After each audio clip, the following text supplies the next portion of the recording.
नमस्कार मंडळी. तर आज जवळजवळ पूर्ण झालेले आहेत 80 दिवस. रोजच्या प्रमाणे दिवसाची सुरुवात झाली. निघलोत बेलापूरला जायला, पण रात्री खूप पाऊस झाला होता, त्याच्यामुळे ट्रॅफिक भरपूर होती आणि एक गाडी पण ब्रेकडाऊन होती आमची. बायकोला ऑफिसला सोडलं आणि परत मी रिटर्न निघलो घराकडे. तोपर्यंत मी अर्धा तासाने रिटर्न आलो, तरीसुद्धा ती ट्रॅफिक जशीची तशीच होती.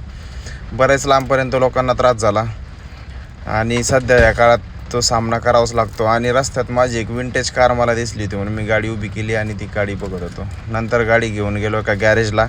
इकडं बायकोने मस्त पास्ता ऑर्डर केलेला होता, त्यांची काहीतरी पार्टी असेल छोटी मोठी. मस्त पाऊस चालू होता, पावसाचा आनंद घेत घेत तिने मस्त पास्ता खाल्ला. त्यानंतर मी गेलो ड्युटीवर. आमचे कर्मचारी जरा आनंदात होते, म्हणून एकाला उचलून घेतलं होतं खांद्यावर. त्यानंतर संध्याकाळ झाली, बायको घराकडे निघली परत यायला. मी तिला घ्यायला गेलो होतो आणि दिवस पूर्ण आम्ही